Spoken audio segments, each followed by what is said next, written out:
it's so much fun to be alive. I mean, from coming from this childhood of, restricted rageaholism, fear, battle zone kind of existence, every day now is so precious. I mean, even that I can see how, now my life is just so wonderful. And everything I do, that I do it because I love it. Hi everyone, my name is Michelle Sen, and today I'm so happy to have on Jeanette Ansbach Ricky. I first met her at True North when she stayed there, and what I found out when doing research for this interview is that she has circumnavigated the US on an e-bike with her husband at age 72, which just boggles my mind. And she's also lost over 40 pounds since going whole food plant-based in 2020. So we'd love for you to introduce yourself and how did you become the plant-powered peddler you are today? Well, so I learned about this on a bike tour. I learned about going whole food plant-based. There was a couple on the tour with us, and they were going vegan. I mean, they just done it, and we sort of rolled our eyes. What are Charlie and Carol up to now? And what are they doing? But we watched the whole time. And then he gave us the video, the DVD, Eating You Alive. And we didn't watch it then, but then we were on another bike tour. We toured, we loved to cycle tour. And we were in Eastern Oregon, and it was a group of us that typically tour together. And we said, okay, let's watch Charlie's DVD. And we watched Eating You Alive, and I could not eat animals after that. I'm like, oh my God, how could I ever eat animals? I mean, it just woke me right up. So I got How Not to Die cookbook, Dr. Greger, because of course we're like, okay, what do we eat? And I watched his How Not to Die videos on YouTube, and I was just so inspired. And I just, started down the rabbit hole and just started watching everyone and all the documentaries. I couldn't sit through Earthlings. I just couldn't. It just broke my heart. But What the Hell, Cowspiracy, Seaspiracy, Forks Over Knives, just all those I watched. That there's Stephen. He's the 72-year-old. He's 76 now. Right, I'm that's your 68 husband. now. Yeah. Ah, I see. So we just uh, we said let's put it to the test. So July 1st we went completely whole food. I was dabbling in it. It was the first tour. That first tour with Charlie and Carol was in March. And but I was eating salads with regular dressing, and I actually put on a few more pounds eating so much fat. And it's so deceiving, that fat. And so July 1st, I opened up Dr. Greger's book, and I just started cooking out of Dr. Greger's book. And oh my gosh, things started to turn around. And then Fiber Fuel, Dr. B, Will Bolsheviks. I did his 28-day reboot just to sort of reset my gut microbiome, and it definitely helped. And then I found Chef AJ and started Chef AJ's Secrets to Ultimate Weight Loss, Calorie Density, The Pleasure Trap with Dr. Goldhammer and Dr. Lyle. I mean, it just all made so much sense. I just thought, how could I live 65 years, overweight all my life, and never stumble across this? Wow. So it's a life changer. I went from, so originally my highest weight, I was 199 and three quarters, because I wouldn't weigh myself after that, because I just couldn't bear to see over 200. So I'm not sure how high up over 200 I went, but um, I was learning some things. I'd done every diet in the book. And when I hit around 30 years old, I was reading Janine Roth. Are you familiar with her? Feeding No, the I Hungry haven't heard of Heart. her. Oh, okay. Well, Chef AJ's interviewed her too. Uh, she does more of the intuitive eating, which I'm such an addict. That doesn't work for me. Maybe someday, but but I did read all of her books. She's a wonderful writer, and it helped me realize that and that Diets Don't Work by Bob Schwartz helped me realize the only way I was going to stop binging was if I stopped dieting. I couldn't, or yeah, if I stopped dieting, I couldn't stop binging and diet and lose the weight first. I just had to stop dieting. And so I did. And I started to realize that my body was not my enemy. I'd been fighting it all my life, and I started talking to it and saying, I'm so sorry. I'm so sorry. I've abused you so much all these years. And I promise no matter what happens, I'm not going to diet again. And so I binged a couple times, but I said that's too bad. Today's another day. We'll just start with today. And so it worked. I stopped binging when I stopped dieting because there was no need to anymore, because the binge was all about eat everything you can because Monday you're never going to have it again. And that would last for, you know, from in the very beginning, I could diet and do it. And then it got to where I couldn't last a whole day. So by the time July of 2020 came around, I was about 160 pounds, and I would go up and down on a nice long tour. I would slim down, but then when you get done with the tour, your body is so efficient because every day we'd be riding fully on a fully loaded bicycle, 40, 50, sometimes more, sometimes less, but good mileage. And we'd take maybe one day off a week. So for 6 days a week, we would be riding all day. I just love just being in the saddle all day. I must have been a cowboy in a previous life. So, 160, and the lowest I've been was at True North, 105 after the 5-day fast. So I've lost, almost 100 pounds, except for the 105 didn't last long. I'm more now between 112. This morning I weighed 115.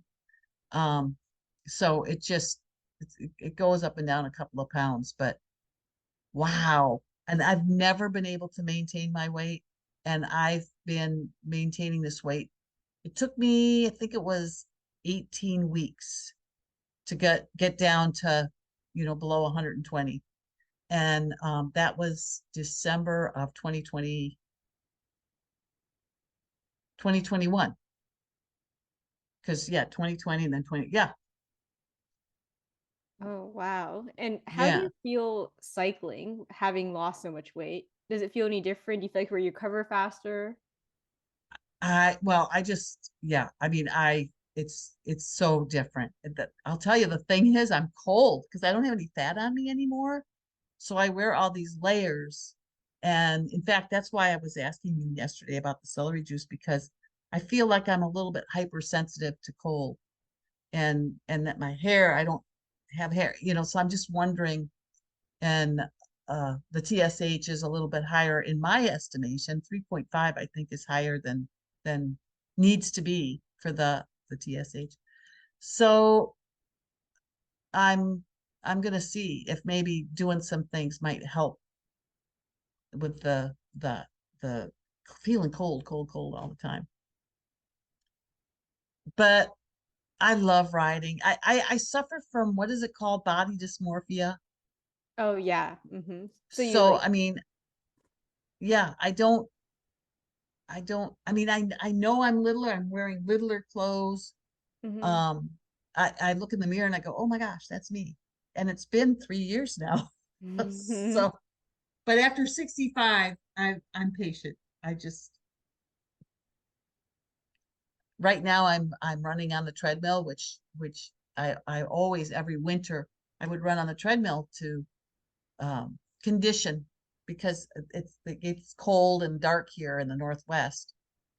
And last year when I tried it, I really went too far too fast too soon, and I messed up my ankles and my feet, and they kind of swelled and got real sore. And so I had to lay off, and I just had to stop it. I could walk, but running was too much for me last year. So this year I'm going at a little bit easier. And even running on the treadmill, I don't really feel much different than when I was 160. I guess because I had a lot more muscle, and I don't know. I guess I was just used to it. And this I'm not used to. So Yeah, and you used to be a physical therapist, so you really yeah, know how to maintain one's body. Do you do any strength training to balance out all the cardio you're getting? oh, I love, oh yeah, mostly strength training it, but I add this cardio in because the bicycling is a little bit less. Yeah, yeah, I got muscle. I Nice. guess you never saw my muscle because I've got all of these layers on, but I'll show you my muscles. Yeah. Plant strong. I love it. That's right. Yeah, and I think you've always been an active kid, right? I remember, wow, look at that. Yeah, I'm a PT. I love working out. Oh, I love it so much because I was listening to your Be Green with Amy podcast and you talked about how ever since you were, a young child, you'd be riding the bike, stuck on the third gear, Yes. tomboy. I love that. The bicycle before that was a big blue Schwinn, and it Ah, only had one gear, and the brakes were in the pedals, where you just back uh-huh. back pedaled and your bicycle would brake. Gosh, Wow. I remember that when I was, like 6, 7 years old. I would ride it to the end of the street and back. Wow. So when So you lead cycle tours during the summer and when you're doing these, how do you deal with eating out and traveling? That's everyone's like main thing. How do I do it? And I know you're an expert in that. that's why I became the plant-powered peddler, because I wanted to show people, hey, if I can do this on a bicycle, going through national parks. I mean, I was on a 30-day tour going up to the Canadian ice fields, and I don't think it's hard. I just always know where there's a grocery store. I call my hotels ahead of time and make sure that there's a microwave. If there's not a microwave, I ask if there's another option or can I get one. For instance, one of the national parks, they didn't have a microwave, but there was a restaurant. And they said I could microwave in the restaurant. And when I got to the restaurant, the waitress that was working, she was like, when she found out it was real food, corn on the cob, and it was a couple of starches. I think it was potatoes and corn. Something that would be a little bit tougher for me to cook. And I carry a rice cooker, and I make my veggie soups in the rice cooker. But for these, I was hoping I could just mic them for a couple of minutes. And at first, she was real hesitant, but she finally she she acquiesced and she did it for me. Um, and even I would carry a 6-pack bag with a ice pack in it. And so sometimes I wouldn't have a freezer in my little refrigerator, my little hotel refrigerator. And I would ask him at the front desk. And at one time, a gal took it home with her and brought it back. She froze it and brought it back. I mean, people just have been so good. And as long, even the little grocery stores in the national parks, I could find greens and vegetables, coleslaw mix, to where I could make a big cabbage salad. And it's amazing how there's produce in little stores now. So it's much easier. I don't know if I could have done this when I was touring in 1990 when we did our first tour across the country. But now it just seems a lot more possible Wow. to do it. And do you have any cravings? I know some people who, especially I think a lot of endurance athletes rely on those like packaged gels and the processed stuff to get them through. Do I you don't crave any of I don't like anything processed. I don't like anything in my water. I think it's all a bunch of marketing. that? Yeah, Yeah. I agree.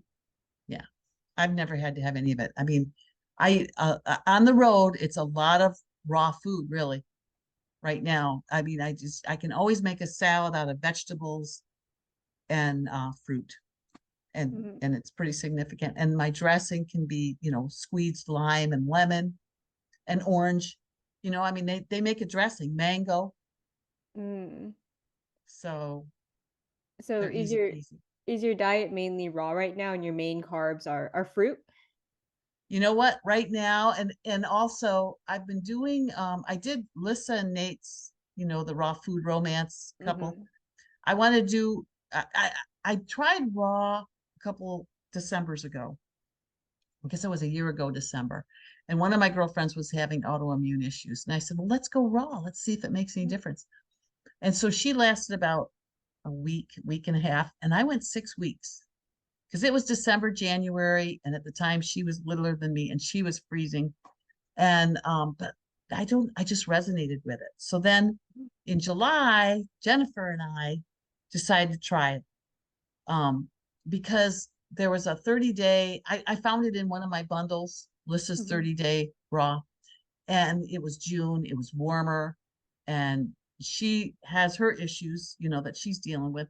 So I said, you want to do it with me? She goes, yeah. So we did 30 days raw. Well, here I am. I'm still raw and it's been 90, but I just seem to resonate with raw.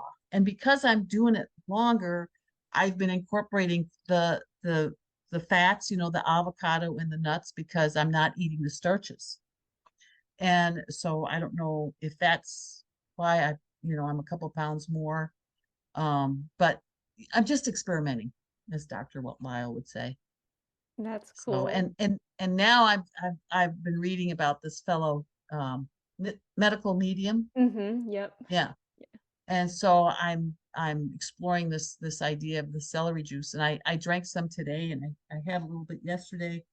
And so I'm just sort of easing into that a little bit to see if that will help my Mhm. numbers.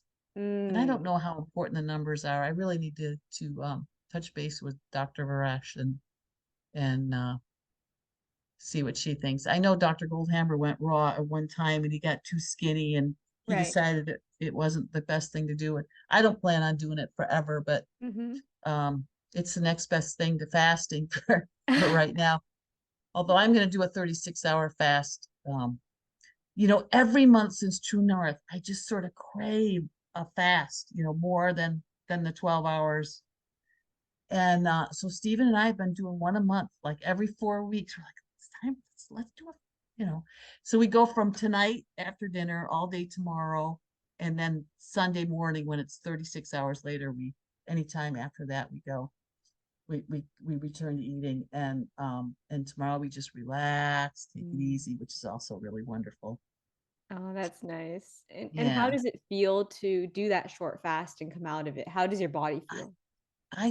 I'm good. Like it just resets everything and everything tastes so good, even just being off things for 36 hours and everything quiets down. I'm hooked. Mhm. I want to go back to True North. Next best thing to going back there. Yeah. Doing it at home. Yeah.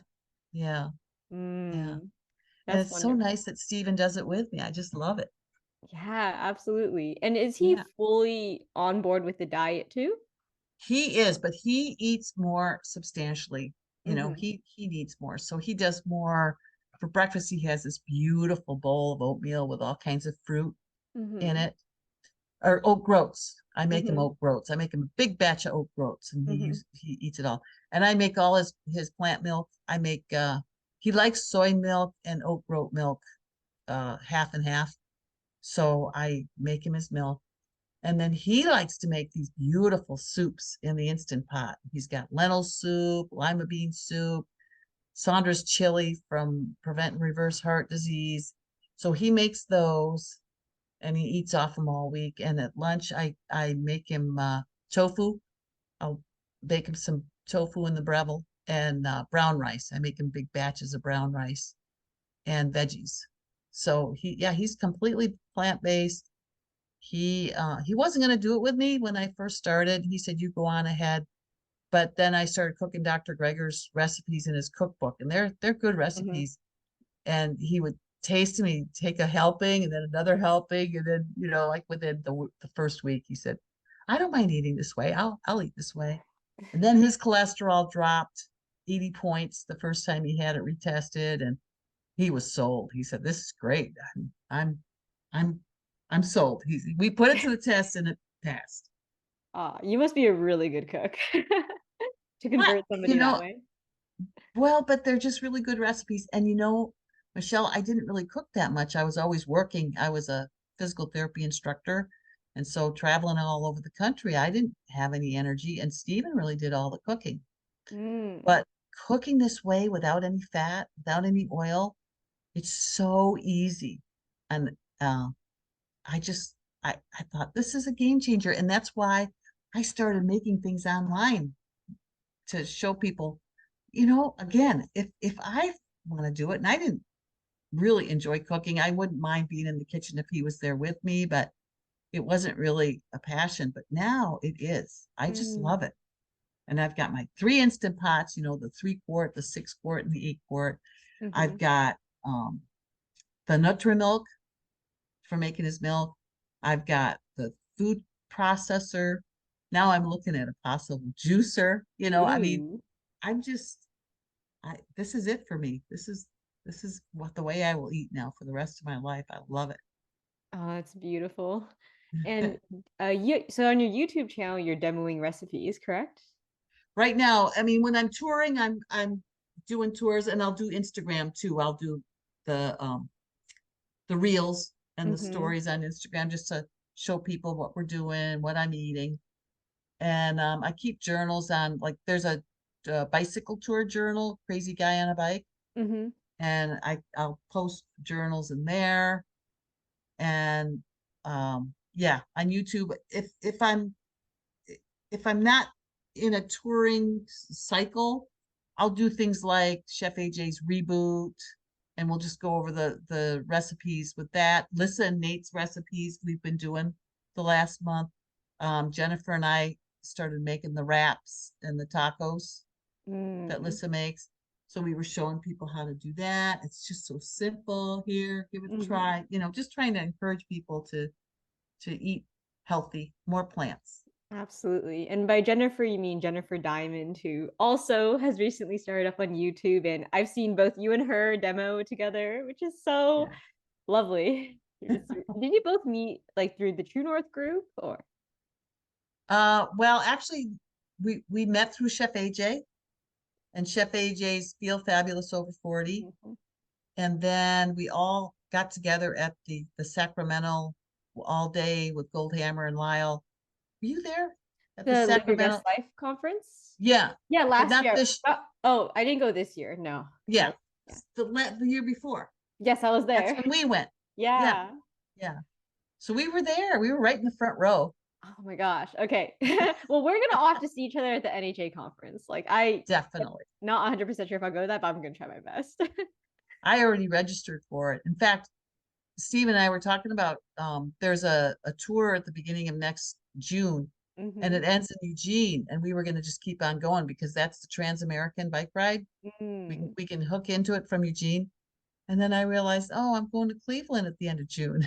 Ah, Yeah, because if I could, I'd bicycle there, but we wouldn't get there in time for the right. conference. I see. So now I don't know what we're going to do, but Mm.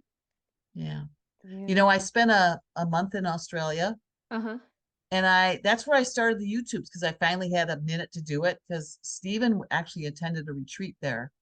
And so I stayed at the Airbnb, and I was just by myself. So I went ahead and started playing with the YouTube and figuring out how to do it, and started cooking my meals there and showing how I would get on I only had a bicycle. I rented an electric bike. And so there was a Banara Fresh, um, about a little over a mile away, and I would ride down to that and fill my bags up. I'd always buy way more than I could carry on the bike, but somehow I figured out how to do it. One day I was balancing the Banana Fresh grocery bag on the back of the bike as I was riding home. But it was really great because have you been to one in No, I Australia? haven't. No. Oh, okay. They're all, it's plant-based. It's all fruits and vegetables, nuts, grains, the whole store. It's Huh, really cool. that's So, awesome. yeah, it was heaven. Wow. And Yeah. you're logging like again, a lot of people to do that many miles a day, they rely on processed food. So how are you do you find yourself like eating more volume or more calorie density to have enough to sustain you through those long tours? Well, the what I snack on are sugar snap peas, Mm. carrot sticks, sugar snap peas, carrot sticks, and jicama. And I like to get it fresh and then and cut it in sticks. And Mm. just each day I'll have a bag of those. And then I have banana, apple, orange, and I'll fix a coleslaw salad in a container, and that's what I'll eat for lunch. And you know what? I really think people, it's nutrient dense that keeps you going. It's the nutrients. I I don't have any problems going on that. Now, I have an electric pedal assist bike, so I don't have to work as hard as I used to when it was just a regular bicycle. So, I mean, that's going to make a difference.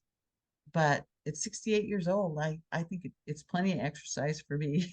And I probably eat more volume while I'm riding.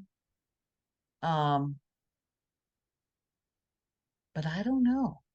That's a good question. Because I eat a lot here too. Of course, I'm always active. I'm always on the go. Mm-hmm. Do But you eat anything like a lot of raw foodies will go for like dried or dehydrated? Do you do any of that, or all you're eating is the whole food? I dehydrate. Like the wraps are dehydrated, the tacos are dehydrated. There's a cheesy broccoli and cauliflower dish that she makes that's dehydrated. I make her chilies, her curries. Um, yeah, I do a huge variety. But when I'm on the road, of course, I don't have a dehydrator, so I eat cleaner on the road, you could say, than I do at Hmm. home. Right. Yeah, And on the road, how many miles are you logging per day approximately? between averaging around between 40 and 50.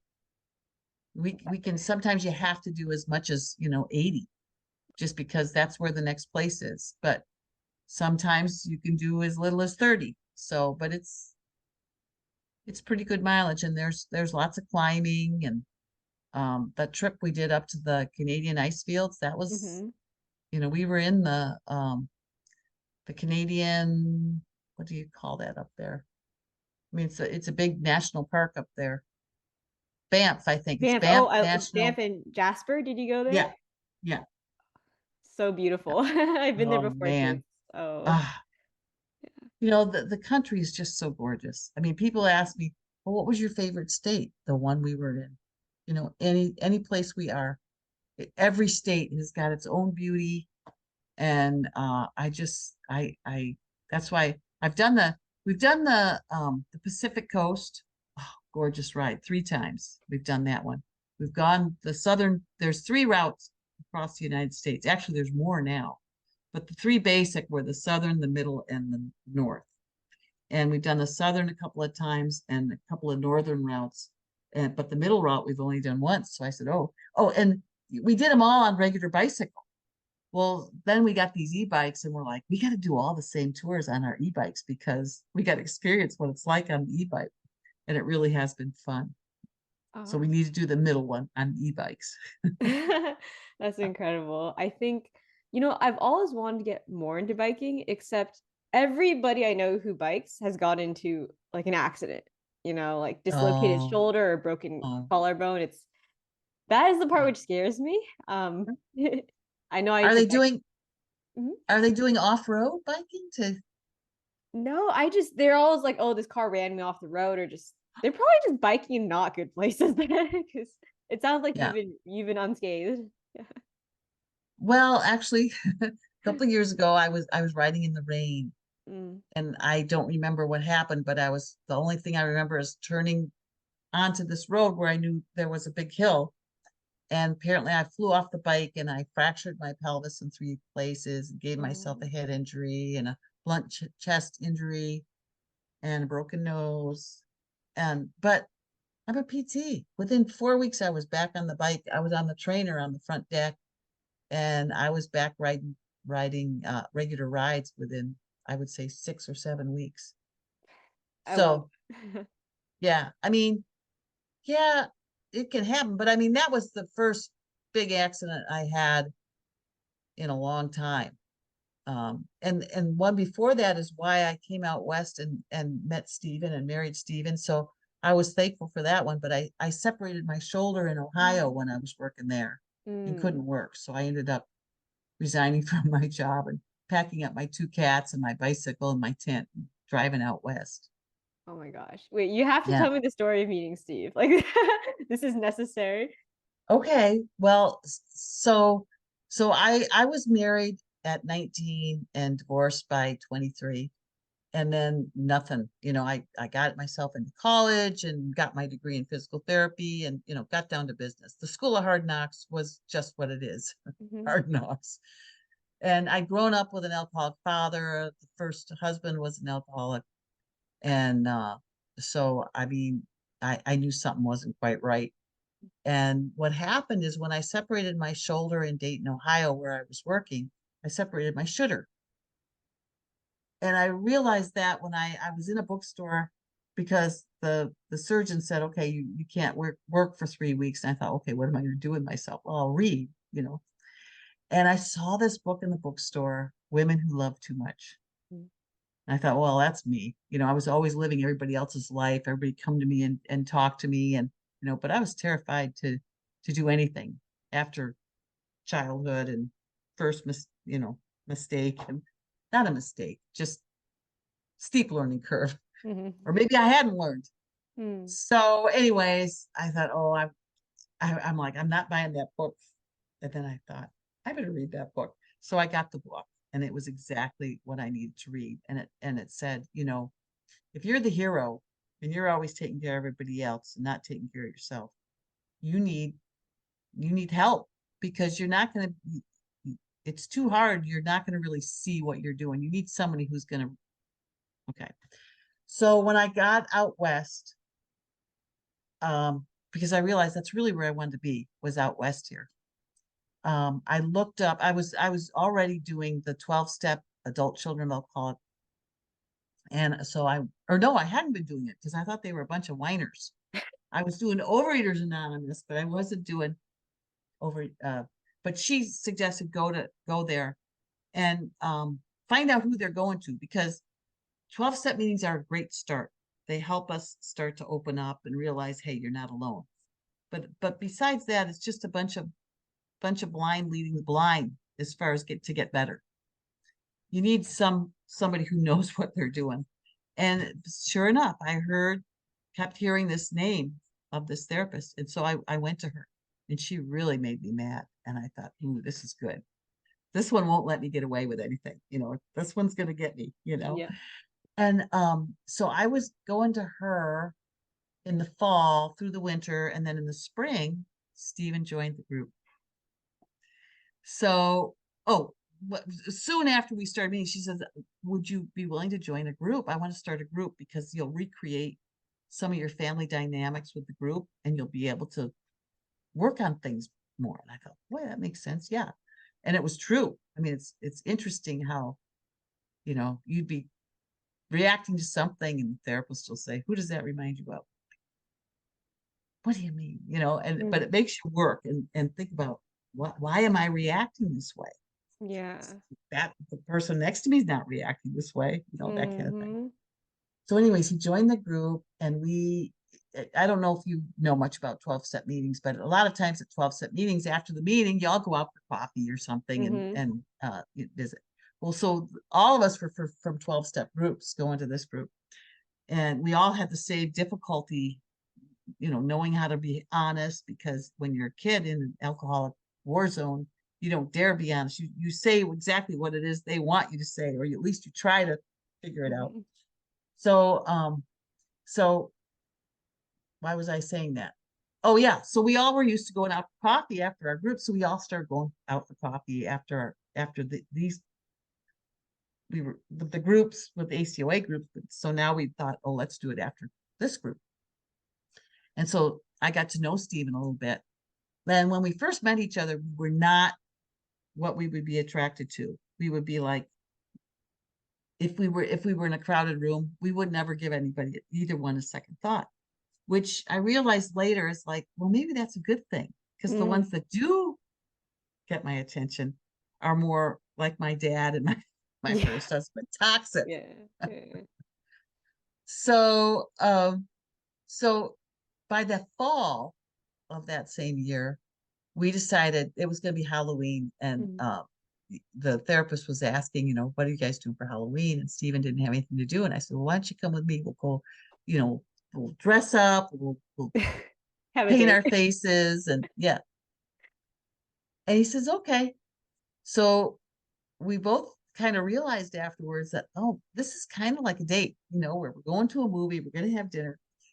So we got through it, but we were really shy with each other at first, because it's one thing to be in the group and all the whole group's going out for coffee. You can kind of hide if you want to, Mhm. but it's another thing when it's just the two of you. We Yeah. just didn't know what to do with each other. But we hung in there, and it was really interesting. The first, I mean, we from then on we were going out. Although he was doing the come here, go away, come here, go away, come here, Mhm. go away. I don't know if you're familiar with that one, but oh my gosh, we get really close, have a really fun time, and then you say, I think maybe we're spending a little bit too much time together or Oh something. And I gosh. just break my heart. Oh. Well, another thing too is Stephen had been married 3 times. Ah, I see. Yeah. So he was a little gun shy. He was a little bit, "Uh, this kind of thing doesn't work for me. I can't do long distance. Apparently, I can't do long distance Mm. relationships because 3 of them have failed. But he really hadn't had much chance with the first 3. Mm. I mean, it was the kind of thing where the first one, they were both 19 and going to college, and he was, just getting started with life, and she got pregnant. Ah. And I mean, he was just going to leave with his buddies to go to Europe for the summer. And she knocked on his door and said, guess what? And so they got married, because that was the right thing to do. And they Mm. just didn't have any tools. And there was, you know, addiction going on with alcohol. And it wasn't pretty. But they Mm. tried, and she got pregnant again. So they had 2 kids. And Stephen didn't want any. And so it just was really hard for him at that age to to contend with that. And he was working full time. He was going to college full time and trying to support the family, and just stress, stress, stress, stress, stress. So then the second one was real short. I think they only lasted a year or two. Mhm. And then the third one was a similar thing. And it was more like he didn't know how to just have a girlfriend.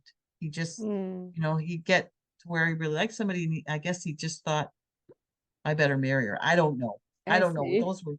That was back in the 60s. So How long have you been married to Steve? 35 years. October 14th, we were Oh. sitting here, and I was like, hey, it's the 14th. It's our anniversary, because my sister-in-law wrote and wished us happy anniversary. Otherwise, he and I both would have forgot all about it, because we just celebrate every day. You know, Aw. it's just it's so great. I mean, the first 10 years was really hard because we were working through all that dysfunction from both of our Mm. families. And oh, we just thought, is this ever going to get easier? But we were Mm. both pretty committed. So we would just work through things. And it's so amazing when you're willing to turn around and face things and dig deeper. What is this? What is this? Why am I, so upset with this? And I don't know. It's just, you can really help each other a lot more if you hang in there, Mm. rather than run and hide. Yeah. What was like the turning point? You said the first 10 years are hard. What Yeah. changed? Well, actually, it was maybe the first 20. And then even when I retired, there was a huge adjustment there too, where I actually thought he was going to leave. I mean, you can't ever take it for granted. I mean, Mm. there's always stuff going on, but definitely the last 5 years have been really, we've just been best as friends.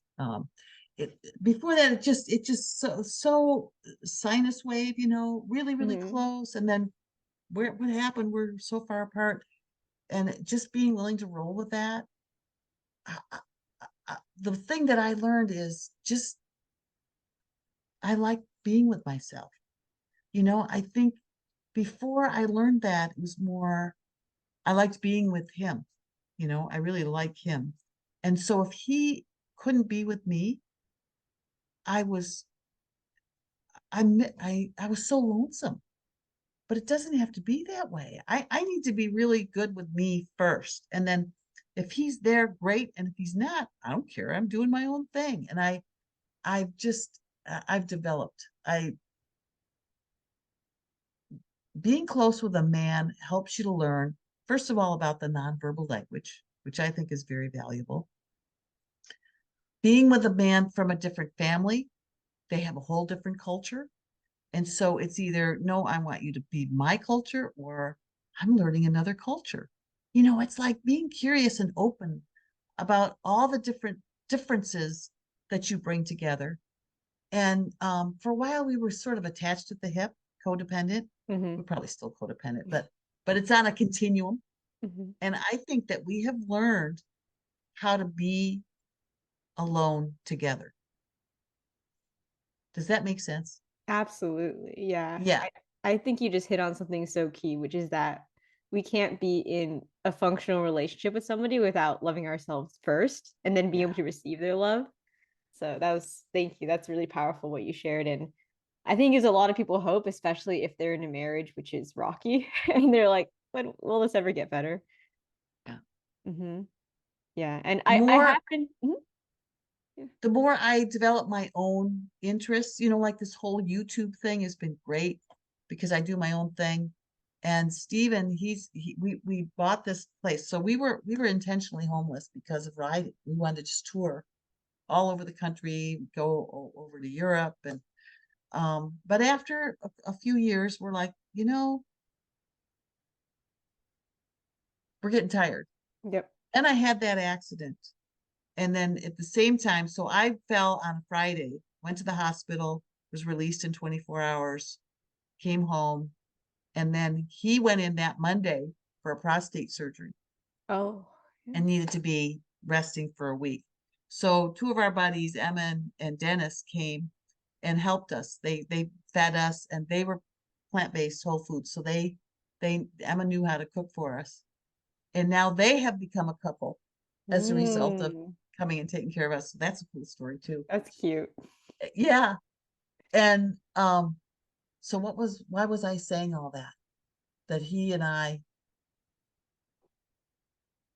Have stuck it together through so many years, worked throughout the ups and downs, and yeah, found your own interests as well. yeah. There was a point to that though. Mm. Maybe it'll come to me in a little while. Yeah, absolutely.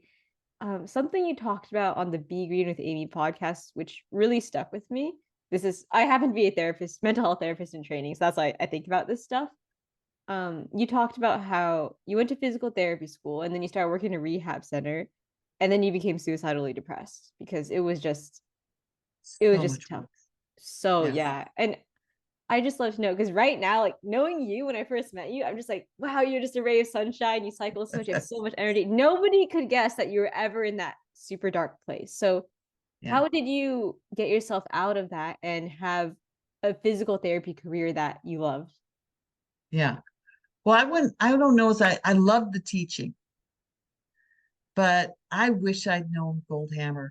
I would have loved to take my profession and gone there to that kind of an atmosphere. Um,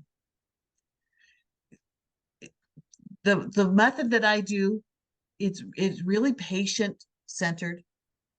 It's up to the person actually the person who's having trouble, they know all their answers. They just don't know they know. And my job is to help them see, hey, when you do this, it aggravates your situation. When you do this, it feels better. Can't you do more of this and ease off on this until your whatever tissue it is that's in trouble can gain its can heal, and then you can reintroduce it again. Because a lot of the times a person isn't getting better is because it's their daily life, which to them is, I'm not doing anything, because they're not doing anything outside their usual daily life. But that is what is preventing them from healing. And Mhm. so they can't figure out what it is. And so Mhm. we're detectives and we find out what's the source of this pain. Right. And yeah, a lot of structures, a lot of soft tissue structures will show what we call a directional preference, where they can move in one direction and feel just fine and have full range of motion. But if you move them in the opposite direction, their range of motion becomes decreased. They start to ache and hurt and they're painful. So Mhm. while they're trying to heal, if there's been some sort of injury in that structure. Mhm. and you know, I'm talking a joint. And a lot of times it's a joint that, so for instance, with the low back, a lot of times it's when person is bent. He's bent Mm, over, goes to straighten back up, can't straighten back up. And the opposite extension is what will relieve it. And the whole world tells you don't ever extend. Don't go into full extension. Oh my gosh. It's like swimming upstream, trying to get people on their stomachs and doing press ups to get to resolve their back pain. I had one man who had back pain every day for 10 years. And mm, all I did was get him on his stomach and get him into the press up. All his pain went away and he just came back to me livid. He says, "Why didn't anybody tell me this?" He says, "In fact, they told me not to do it." And I'm like, mm, I know there's just so much misunderstanding about the mm. anatomy of the different joints. And so we found that so much. There's all these diagnoses, you know, like piriformis syndrome and you know, where what I would do is I would just take that pain that that person's having, say in their buttock, and move them around, starting from the spine, because the spine can refer into the buttock, and see, is this coming from the spine? Is it coming from the hip? Are there positions and movements that alleviate it? And are there positions and movements that aggravate it? And just point this out to the person and see, hey, if you do this and avoid this, what happens? And so you explore it together. And the patient has got to be very much involved. They can't just lay there and you rub it or apply something to it or wrap it up in something. You know, you have to find out, what is this? Is it an active lesion? And I'm diverging, I realize, but um this whole plant-based thing is so much like what I Yep. went through with the whole Mackenzie thing. So Mhm, I did love that there was finally something that I could give to someone. mhm, But before I found that, I was pretty burned out, you know, because you listen to people, oh, I've got this problem and this problem. And in the conventional physical therapy is we call shake and bake, you know, where mm, you heat them, you ultrasound them, you massage them. They feel good while you're doing it. And then as mhm, soon as they get up and go, within seconds, you know, it's back again. And they never get better, just mm. like the rest of medicine. So it was, you know, how do I get out of this? But I actually went and looked for alternatives, but everything else was even worse, you know, Right, to do because I didn't have Goldhammer and Lyle right. and that kind of, it's an eternal springs. I mean, just I love seeing how these places are opening up because they're life-changing experiences. Absolutely. Yeah. Yeah. So now what was the question, Michelle? I can't Oh, remember. no, no worries. It was how did he get out of that suicidal depression? And it sounds like what Right. helped was finally finding a way that actually helps people get well. And Well, but that was when I was first starting to work. That was right mhm, very early on because I went through all that schooling thinking life would get a little bit easier, but it just got harder. I was working harder than I'd ever worked. mhm, And wow.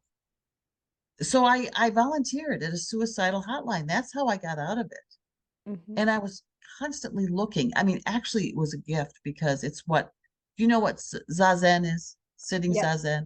yes. Okay, I did that for 17 years. Mm, There were five uh short retreats a year. There were 3 day and 5 day, no speaking, sit on a cushion, facing the wall, you know, in San Diego, the Zen Center of San Diego. mm, That really helped. And just a lot of reading, self-help books and spiritual books. When I retired, we went to Portugal to, I don't know if you've heard of Muji, but mm, yeah, he's a fellow in Portugal, and we went and we worked on the crew. They're building an ashram there in they call it Manta Sahaja, mm, and we went with him to India where he gave 5 weeks of open satsang, and we set up the ashram for receiving, you know, 1,000 people a day and a lot of Westerners come to Rishikesh in India, and so Westerner people from all over came to listen to him, and I still transcribe for him for his for his group. You know, he's writing books and or the group is anyway. And so I'm always involved in something to, you know, expand there's so much to remember. Hmm. Yeah, and you're Oh, involved in a lot of things. Like you also started and ran your own plant pure pod. You're just yes, so giving. And in your currently retired life, what gives you purpose today? Like, what are you excited when you wake up? What are you revved up to do? everything, everything that I do. That's why it's so much fun to be alive. I mean, from coming from this childhood of, restricted rageaholicism, fear, battle zone kind of existence. Every day now is so precious. I mean, even that I can see how, now my life is just so wonderful. And everything I do, that I do it because I love it. I mean, I love to make things now in the kitchen. I love having potlucks. We're gradually learning about each other in the area. And so, like, I've got a potluck in Gig Harbor, which is about, I don't know, half an hour south of here, and they're vegan whole food. Hmm. And then there's one on Bainbridge Island, which is it's another in the other direction. And I got invited to that because the gal was interviewing with Chef AJ. Mm. Hmm. And I saw she was from Bainbridge Island. So I, hunted her down and contacted her. Then I saw somebody sent me where a gal was going to teach introduction to plant-based eating. So I hunted her down, and she's going to come with me to the Gig Harbor potluck. And she does vegan Kitsap Vegans, which is a Bremerton group, which is a little bit south of me. And I went to their potluck last week. And then it was outside of the park. Well, it's getting too cold to do that. And she said, well, can I join you? Can our group join your group with your potlucks for the pod? I said, absolutely. So they're going to come and join us. So Mm. now we've got, several potlucks, and we just another True North alumni and I did this talk at the YMCA in Silverdale, another town close to us, and they want us to do potlucks. So I'm coordinating with the coordinator there, and we're going to start potlucks there. So, yeah, maybe we're on a peninsula, the Kitsap Peninsula, and so it'd be so fun to get the whole peninsula, more plant-based. So that's a passion. I am kind of a service-minded person. I like to do service. It, it's it's just what I do. I mean, physical therapy, that's what you're doing all day long. Hmm. So this I feel is something that's really where I can share, I can help people change their lives if they want. Yeah, you are just by I love how you like reach out to people when you share your story because that's you're just a living testimony to how vibrant and happy and alive you can be when you're on this kind of diet, getting so much Yeah. energy, just all you do. So I think especially because I always feel like an outlier in this community because I'm just like decades younger than everybody. And I just hope that people through following me can also find out about people like you and be like, wow, I want to grow up to be like that. Like I don't want to be that because people would never guess your age. They'd be like, well, with the amount of stuff you're doing, you're probably like 30, right? Because you have so much energy. Yeah. It's wonderful. And I feel the same way about you. When I met you at True North, I thought I want to get to know Michelle. She's just Oh, such a fireball, and you just always, I just love your energy, and I'm just so glad that here you are, and I thank keep you. seeing you, and Thank you. I try my best, just find my way in the world. I think, um, yeah, the thing I love most is just stuff like this, like one-on-one conversations with the people where we get to like the nuts and bolts of plant-based eating, but also I yeah, think what's almost even more interesting than that is like why do you do what you do and what keeps you going, like what keeps you yeah, motivated? Because I think we all know what's the right thing to do, but we don't do it. So it's truly people like you who are the exception in that you have the knowledge, but you also actually apply it. Um, I'm sure it's interesting because my fiance just the other day, you might recognize stuff like this. He like went to a physical therapist because he's been having back pain. uh-huh. And he came home and he was like, I got these exercises I just have to do. And I'm like, you're gonna do them, right? Like you need to do them to get better. And I'm sure you have issues with compliance, well, with the clients. Just we all know theory, but practice is a different story. Well, and one thing that we would teach people is Hmm. we would give them one movement that would actually have an effect on their pain. It's like you don't just do an exercise. When you're hurt, you find a movement that decreases or completely gets rid of the pain. If you could find that, they'll do it. But if Mm. you just give them a bunch of exercises, there's, why? Yeah. So, so that was what I would always look for. The movement that helped to abolish the pain. And what's equally as important, just like, hey, you can eat all the plants you want, but if you're still eating the other crap, Right. you're still getting poisoned. Mm-hmm. So, um, what I would try to do is find the aggravating things. Even if we couldn't find a thing that alleviated it, Mm-hmm. get rid of the aggravating things. Mm-hmm. And that could help things to heal because the, Mm-hmm. the, the body wants to heal. You see that, Edgar? Oh, okay. Yeah. Mm-hmm. Yeah. So, Yeah, that's something which is very like true north philosophy. Like the body is just yes. always trying to heal itself. And if we just get out of its way, we stop putting in toxic substances, we stop putting ourselves in compromising positions for hours on end, then we Yes. might actually have a chance of getting better. Yeah. Yeah. Wow. Well, I, that's phenomenal. yeah. uh, was there anything that I didn't ask you about today that you wanted to share? There's, like you say, there's so much. I just, anything that I might be able to inspire someone to try this, I'm all for it. Mhm.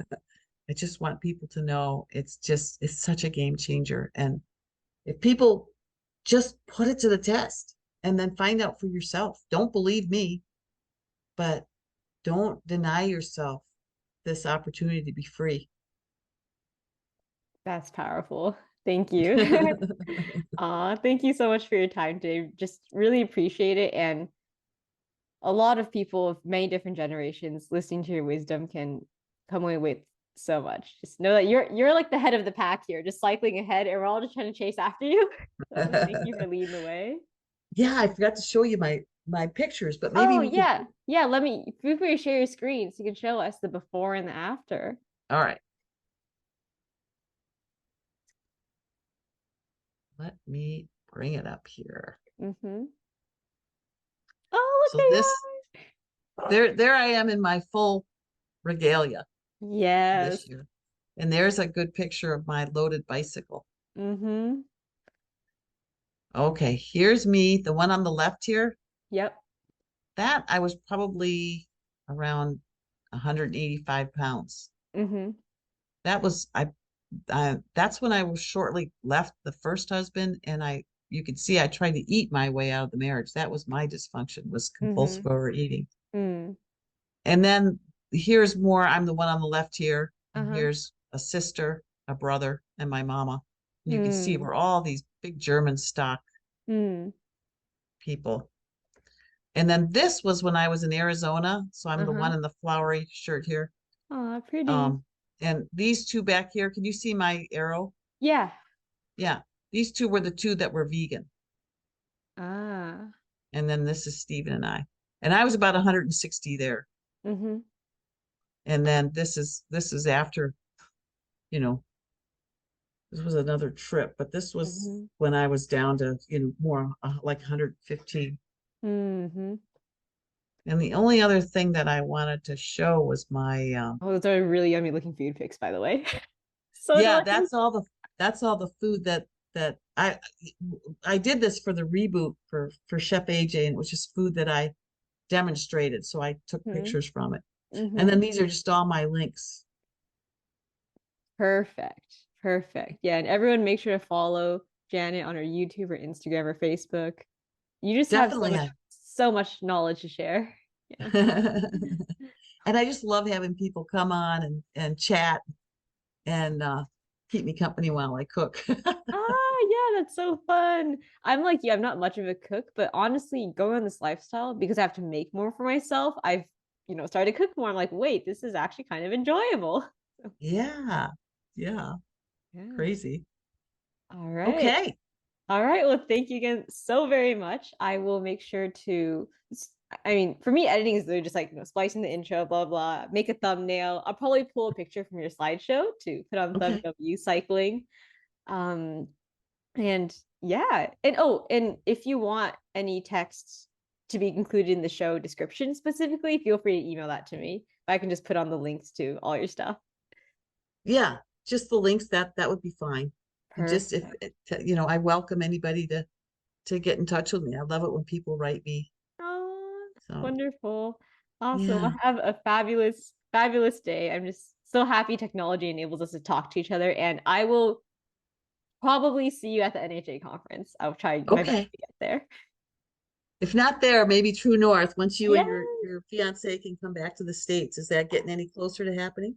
Oh gosh. It takes about a year and a half for them to approve the Oh, application. But we applied in May, so uh, fingers crossed it happens sooner than later. But yeah, we will yeah. get there. Yeah. All right. Thank Yeah. you again. Have a Okay. beautiful day. All right. Thanks so much, Michelle. Bye. Bye bye.